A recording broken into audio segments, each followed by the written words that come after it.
大话频道一大集，如果一件常规意义上被认为做不到的事情却被完成了，我们通常会把这称为奇迹。一个人遭遇了空难，又从10000米的高空自由坠落，没有降落伞却能奇迹生还。在这一场空难中，他是唯一的幸存者，他是幸运的，但他也是不幸的。这空难的原因是什么？又因何存活？又或者这个人类吉尼斯世界纪录真的是一个欺骗世人的谎言吗？那今天我们就走进这一起发生在上世纪的空难事件，我把时间拉回到1972年。1972年的1月26日，南斯拉夫 JAT 航空公司的367号航班从瑞典首都斯德哥尔摩出发，于下午的2点半经停降落在丹麦的哥本哈根，在这里更换机组。这架道格 DC-9型飞机的下个目的地就是终点塞尔维亚的贝尔格莱德机场。在经停了45分钟之后，于下午3点15分再次起飞。新的机组成员中有一个人很特别，因为他本不应该出现在这个航班里，就是22岁的乘务员维斯纳乌洛维奇。经停的时候，2个机组的交接过程还算顺利，但还是出现了一些小岔头。就由于2名乘务员重名的关系就公司搞错了今天的机组人员，所以本不需要起飞的这维斯纳就收到了登机的指令。这是他工作的第8个月，就面对公司的这种错误他并没有选择就请求上级更正或者是抱怨，而是直接登上了班机。心想就是多值一个班而已问题不大。因为本身这个职业就是他一直所向往的，所以现在还处于非常享受工作的阶段。1950年出生于塞尔维亚的维斯纳从小形象就很出众，上学之后呢，经过一些形体和舞蹈训练，也让自己的气质得到了很大的提升。上世纪60年代开始英国摇滚乐队 The Beatles 的音乐席卷全球，也让上大学的维斯纳进入了疯狂的追星状态，所以人生中第一次乘坐飞机就是去英国看演出。而在这个过程中，除了偶像之外，飞机上的乘务员也给自己带来了非常深远的影响。看到训练有素的他们打理着飞机上的一切，并且每个人都是那么优雅有气质，他也就此找到了自己的职业定位，就是也要像他们一样当一个乘务员，也就是空姐。那1971年，维斯纳正式向南斯拉夫 JAT 航空公司申请入职，各方面都非常符合要求的他得到了公司的认可。但他知道自己有一个缺陷，可能会影响自己的入职，就是他从小就一直有低血压的问题。对于要经常飞在天上的职业来说这或许是有影响的，但他不想错过这个机会，所以就想到了一个办法在体检前喝了很多咖啡，结果真的起到了效果，他的血压升到了正常值。最终如愿做了自己最喜欢的工作，所以直到这一次的367航班再次起飞，入职不到8个月的他对工作还充满着热情，可他绝对想不到这一次热情的决定就彻底改变了他的一生。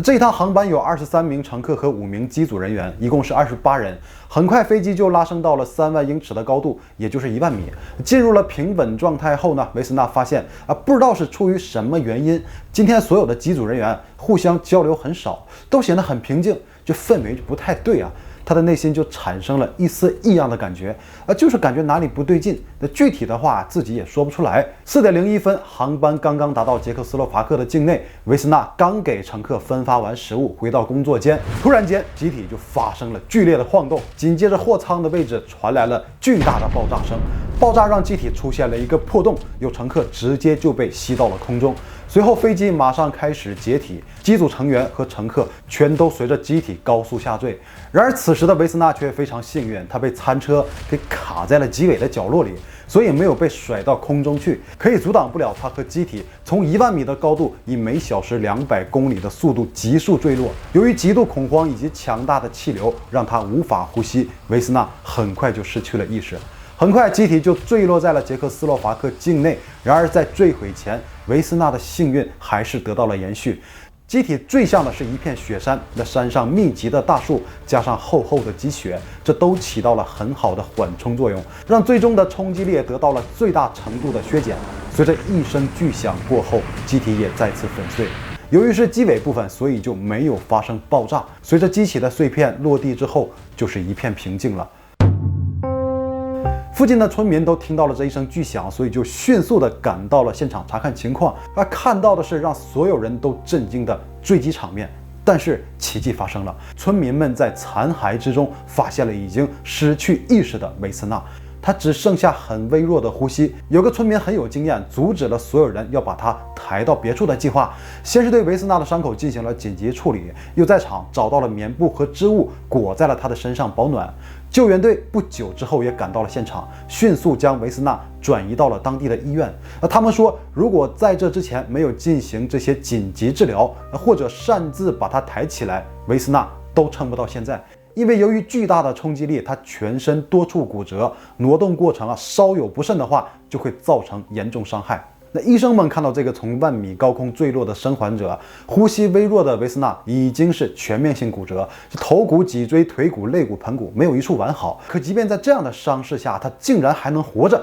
这绝对是人类的奇迹。面对他顽强的生命力，奇迹这个词语不断出现在医院里每个人的口中。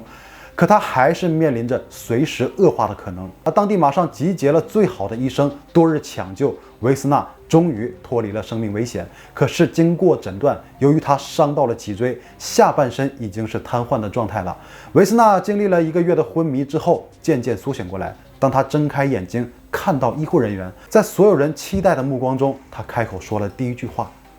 可不可以让我抽根烟？”维斯纳看似已经恢复了自己的意识可是在他的记忆中却出现了一大段的空白，最后的记忆还停留在给乘客分发食物，脑海里始终就没有空难的概念，甚至听别人提起，感觉就是无稽之谈。直到他看到空难事件已经被登上了报纸，并且机上其余27人已经全部遇难，接受了现实的他，同时也再次受到了冲击，加上自身的身体不听使唤，这让他陷入了深深的痛苦。所有的医生也一直在给予他安慰，痛苦只是一时的，一切都会过去，要保持乐观。可是医生自己心里很清楚，维斯纳要彻底恢复，还能重新站起来的几率已经很小了。但是他们再一次见证了奇迹。10个月之后，维斯纳在别人的协助之下，竟然逐渐站了起来。又经过一系列的恢复训练，他又可以正常走路了。唯一的缺憾就是，毕竟他遭遇的是超级大的伤害，脊柱已经不可逆转的发生了扭曲，这使他无法挺直自己的身体。可相比于终身瘫痪乃至失去生命的代价，那这种程度已经不算什么了。维斯纳乌勒维奇在这一次劫难中彻底幸存。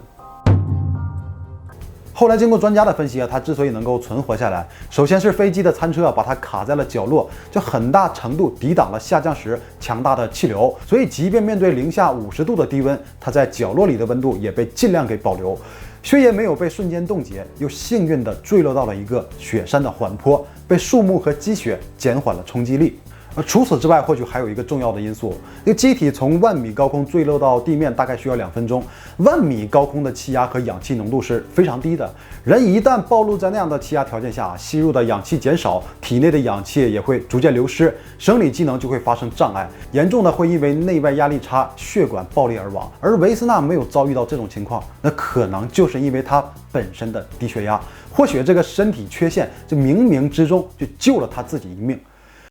关于飞机为什么会爆炸，南斯拉夫航空局给出了答案。当时的时局非常动荡，周边时不时就会发生战争。从上世纪60年代开始克罗地亚民族主义者在南斯拉夫发动了超过100次袭击。在367航班空难的第2天，有媒体就接到了一通电话，说自己代表的是克罗地亚民族主义者，对这次空难和同一天发生的一起火车爆炸案负责。由于那个年代的刑侦技术有限所以这个电话就没有被追踪到。那根据对飞机残骸的调查，官方认为是有人登机的时候把炸弹隐藏到了行李箱，通过某种途径给带进了货舱。因为那个年代每个人的这个立场都不同，极端主义有人渗透进了航空公司内部，这里应外合也不是没有可能的。虽然是成就了维斯纳的生还奇迹，但也造成了27人遇难的重大空难。此后呢，航空公司对机场安保系统进行了升级。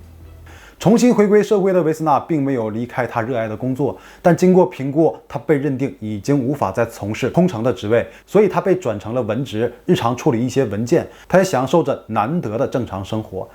1985年，他得到了吉尼斯世界纪录的认证，成为人类历史上万米高空自由坠落，无任何安全措施还能成功生还的人。颁发证书的正是他的偶像 The Beatles 乐队的主唱保罗·麦卡特尼。前无古人，相信后也不会再有来者了。据据说这种情况下存活的概率是100万分之一，所以应该不会有人冒这个风险去挑战了。维斯纳的事迹已经传开，成为了家喻户晓的明星，媒体蜂拥而至，想要进行深度采访，但是都被他给拒绝了，声称不愿意再回忆那一场灾难。甚至美国好莱坞也和他取得了联系，希望能合作将他的故事拍成影片，但是也被他拒绝了。如此一来，不能采访到本人的媒体就只能自己做一些其他的文章，就出现了一个新的说法。某些媒体认为，之所以维斯纳可以幸存，还一直躲避采访，肯定是有什么不可告人的秘密，又或者是阴谋。据他们了解，这一次空难并不是什么克罗地亚民族主义者干的，而是被捷克斯洛伐克的军队当成了敌机而击落的，而且是在800米的上空解体坠落，并非1万米。当局为了掩盖真相，就把锅甩给了克罗地亚。维斯纳作为个人呢，只能是配合了这个谎言。这个论调在当时也引起了极大的轰动。后来官方也拿出了飞机上的黑匣子作证，包括通话记录和飞行高度的数据全都在列。但是这种阴谋论已经被一部分人所接受了，所以辟谣的效果并没有达到预期。维斯纳幸存者的形象也在人们心中打了折扣，一度被推上了风口浪尖。在一些人眼中他隐瞒了遇难者真正的死因，就是一个配合强权说谎的人。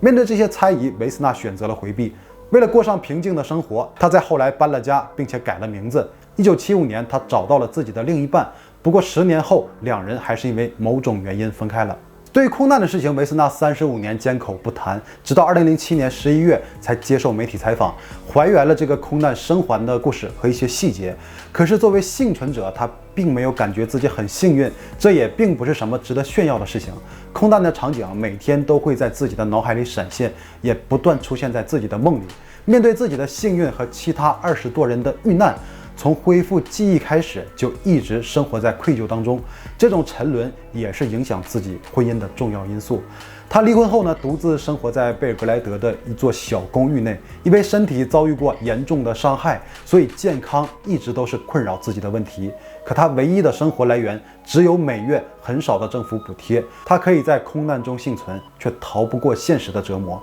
一直在凄凉中度日，一生无儿无女，陪伴他的只有4只宠物猫。2016年12月23日，66岁的维斯纳乌洛维奇被人发现在自己的家中去世。而关于他到底是从800米还是1万米的高空坠落，或许还是存在着一些争议。可无论这个高度究竟是多少，这都是足以摧毁一个人的肉体和人生的。比起纠结一些所谓的真相，一个真实的人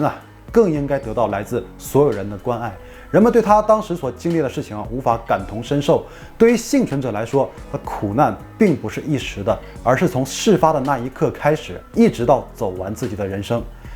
那今天的故事也就到这里了。那好了，以上就是本期的所有内容。到最后别忘了点赞和订阅大吉，我谢谢你了，拜拜。